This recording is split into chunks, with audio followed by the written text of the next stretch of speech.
So you just discovered French beaded flowers and you are overwhelmed with where to start.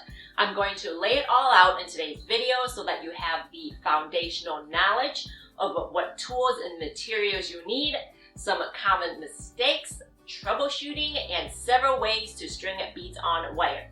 Coming up.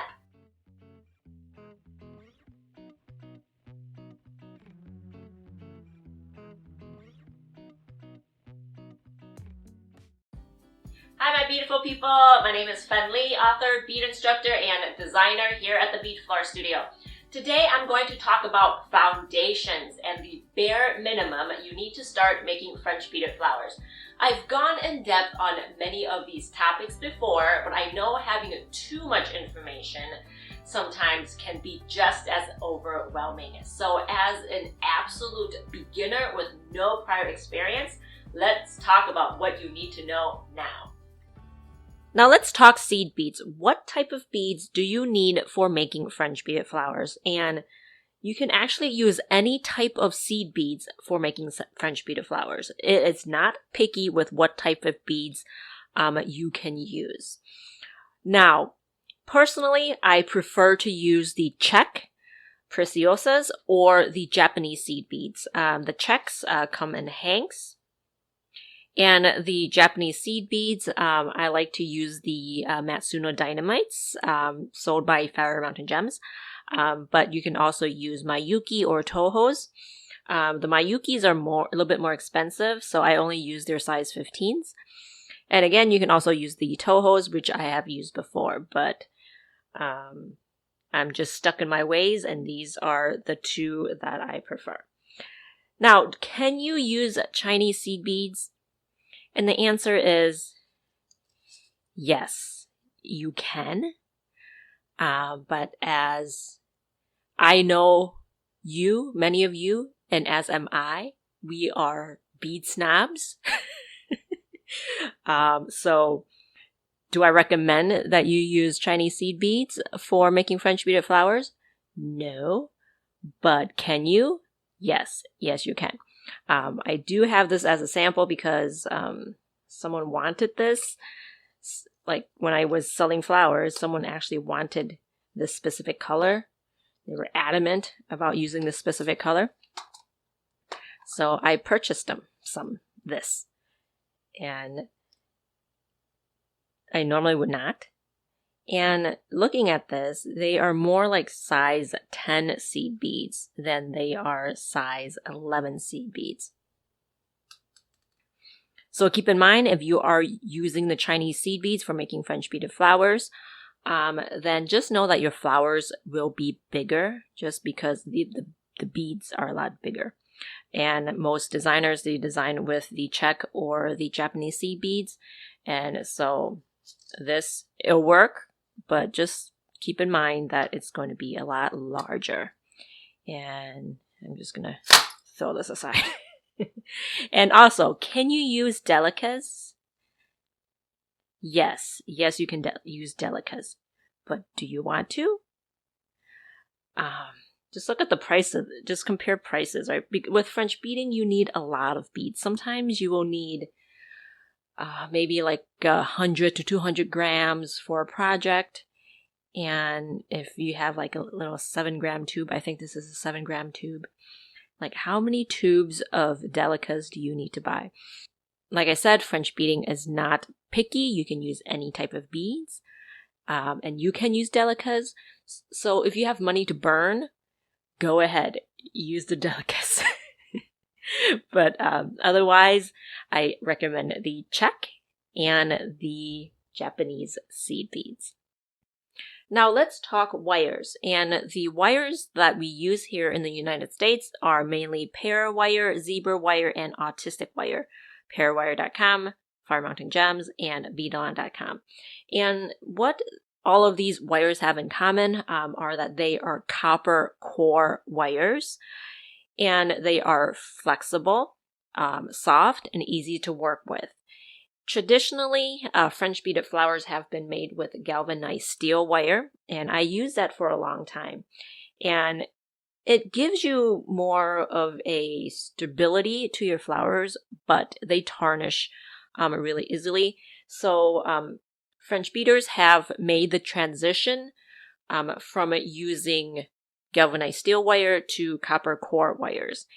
And what's nice about these wires is that they are made to be tarnish resistant. Though I've noticed that some may have tarnished sometimes depending on the situation, but they don't tarnish as much as the galvanized steel wire. Now, one of the main questions that I get is, what color wires should I buy? And I always tell French beaters that you don't need to match your beads specifically to the wire color all the time. With the cherry blossoms, I made all of it using silver wire. Can you tell that it was all made with silver wire? Probably not. Is it important? No. If it's not part of the design, like the stamen, it is not always important to match the bead color to the wire color. So if you are looking to buy just one main wire for all of your flowers, get silver. And get 24 gauge silver, because most of your beading patterns will be using 24 gauge wire. So these, if you want to get a lot of one type of wire, it would be 24 gauge silver wire. And another color that you probably want to get is green. Yeah, you can use silver for your leaves, but I prefer to have the green for the leaves. So do get silver, do get green. So these are the two main colors that you want to get. And red. Can you use red beads with silver wire? Yes, you can. It's going to look okay, but I just prefer the look of red wire on red beads. So the beads that you want to use with silver wire, red works with silver, pink, yellows. So yeah, red, pink, yellows, they work really well with silver, and a lot of transparent beads go very well with silver wire. If I were to pick any three colors for my arsenal, it would be red, silver, and green in the 24 gauge wires. If you need other wires such as 26 gauge, 28 gauge, or a 30 gauge or anything like that, then get those as you need it. Now let's talk ancillary materials. Here I have floral tape, and this is a tape that we use to tape our stems together. And here I have a 16 gauge steel wire that I got at the craft store. This is 18 inches, and it is floral stems sold at the floral section of the craft store. And they sell 18 gauge and 16 gauge at the craft store. But I find that sometimes I need something heavier. In that case, I like to buy the roll of galvanized steel wire at the hardware store. I got this off of Amazon. So it's just 12 gauge galvanized steel wire, and it is a lot sturdier. It comes in a roll. Let's see.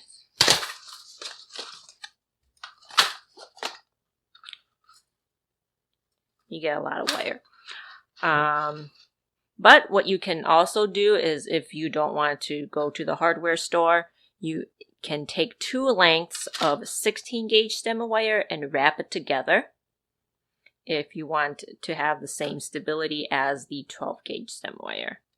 Now let's talk tools. You don't need to have any fancy tools.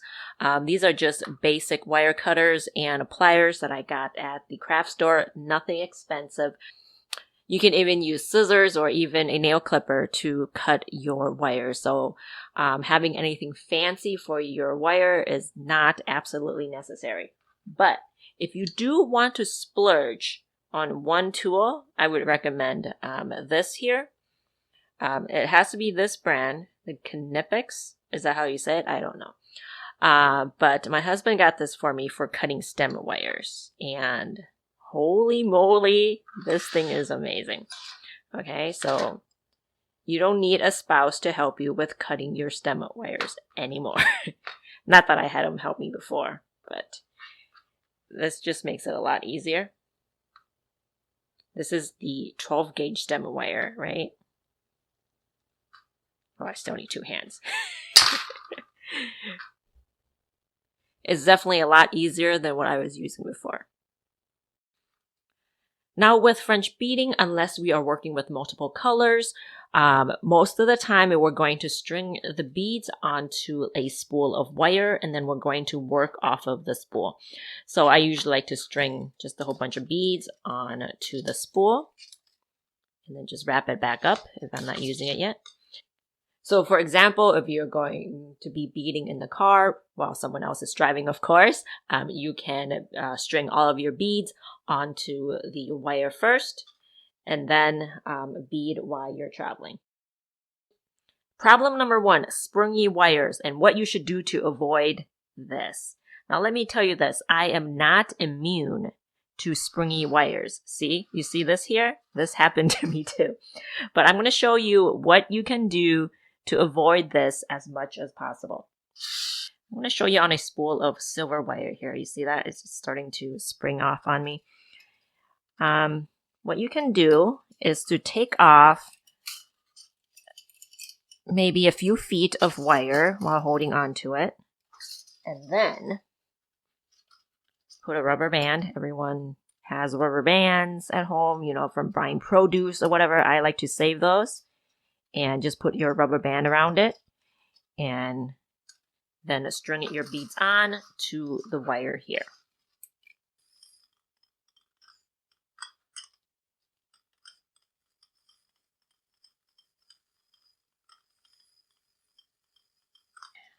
Now that I have the beads strung on wire, I'm just going to wrap it back up onto the spool if I don't want to work with it right away.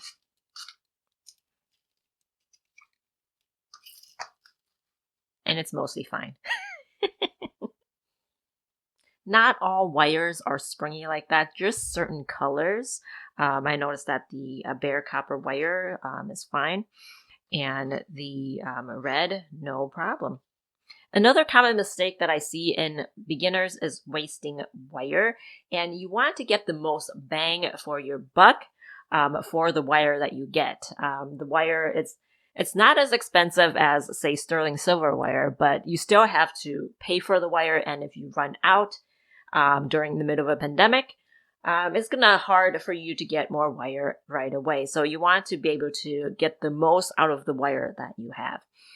And like I said, the common mistake that I see in most beginners is starting out making a leaf and then leaving this top part here really, really long. But you know what? We're just going to cut that to about 1/4 of an inch, and we're going to bend that back. That's all we need, right? So if we're doing this and if we're cutting right here, then you're wasting all this wire. Now imagine doing that for, I don't know, like for a whole flower, all the petals for a flower. Maybe you have 20 petals for a rose or something like that. You're wasting all this wire where you can actually make another petal. So just be mindful of that. When I write my patterns, I like to give the lengths for the top basic wire sometimes, just so that you have the right length and conserve the wire that you have. I don't always do that.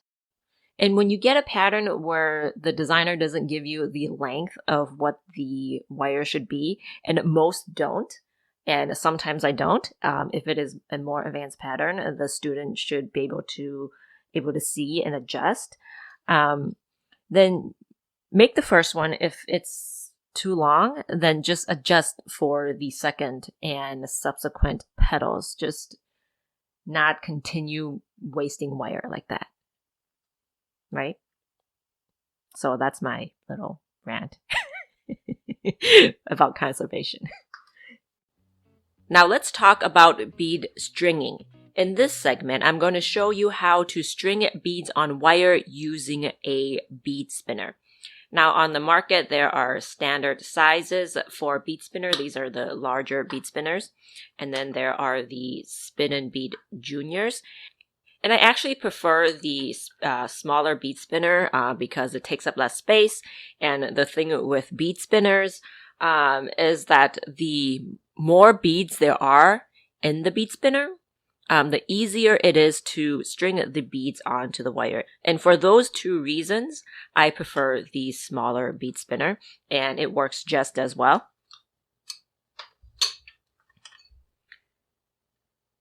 All right, so now let's put some beads into the spinner. And I just filled it about 1/4 of the way. I'm just going to take our spool of wire and unwind it. Usually when you buy a bead spinner, it comes with a little hooked needle so that you can string the beads on to thread. And I see those needles everywhere, but when I actually need it for a video demo, I don't see it. That is just the way that life works, right? But you want to shape your wire, the end of your wire, into a little hook just like the needle. And if you have a bead spinner, you know what little needle I'm talking about. Okay, so just shape it like the needle. And then with this, you want to turn the spinner counterclockwise really fast. I'm right-handed, so I'm spinning it counterclockwise. And then I'm just going to place the hook right here above the spindle right here. Not here, here. Okay, so spin really fast and then let go. And I'm just going to hover it. And then the beads will jump on. You want to play with the placement of it.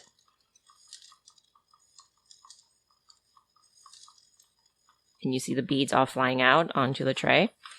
And that's just in the nature of the tool to have flying beads everywhere. And that is okay. That's why there's a tray. And what you don't want to do is to jam your wire into the ball, right? So if you jam it like this, really hard, yeah, you might get some, but you're not going to get much, and your beads will fly out even more. So gently, just hover over the beads. Play with the placement of the wire here. Maybe like this, maybe like this. And another thing that some people like to do is to have the hook facing down like this.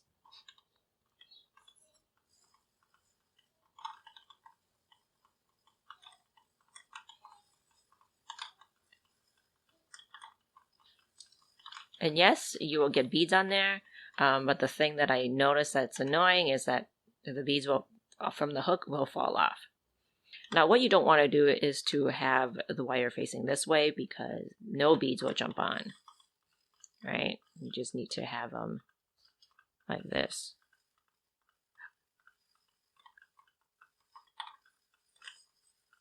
And in a matter of minutes as we're chatting, look at all those beads that got on the wire.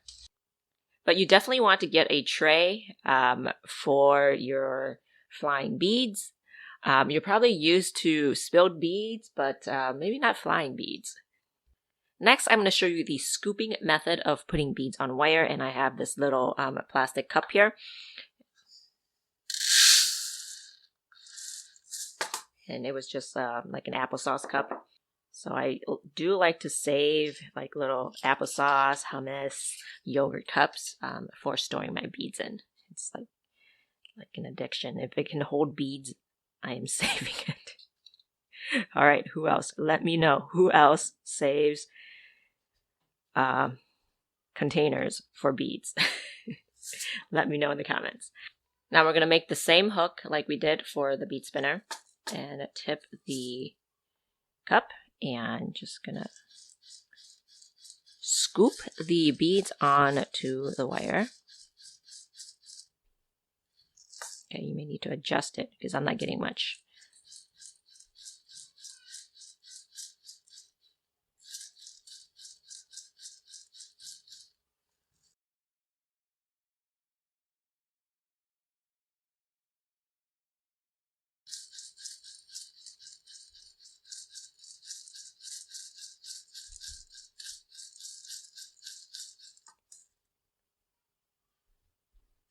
So the scooping method does a fairly good job of putting beads on wire if you do not have a bead spinner. Now I'm going to show you how to string beads onto the wires directly from a hank of beads. And you probably do this. A lot of you probably do this already. So you just take a strand off of a hank of beads.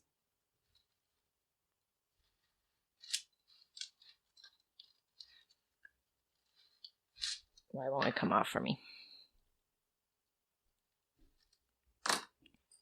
Now take the wire and thread it through the strand of beads.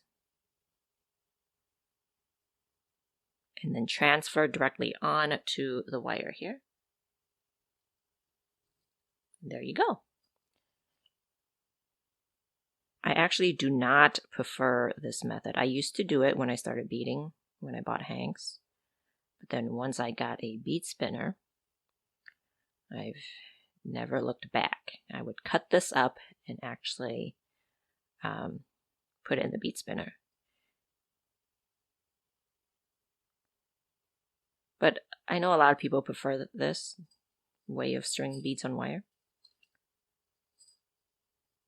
if you have hanks. Now go forth and make beaded flowers. I recommend this Spring Flowers project. It will teach you 3 of the techniques in French beading. It's quick and it will give you a sense of accomplishment without having to spend days or weeks on a project. I also have a kit in my Etsy shop for this project so that you can see if this craft is for you without spending hundreds of dollars just to get started. Also join the Learn How to Make French Beaded Flowers Facebook group that I admin with fellow designer Lauren Harpster. Happy beading, and I'll see you soon.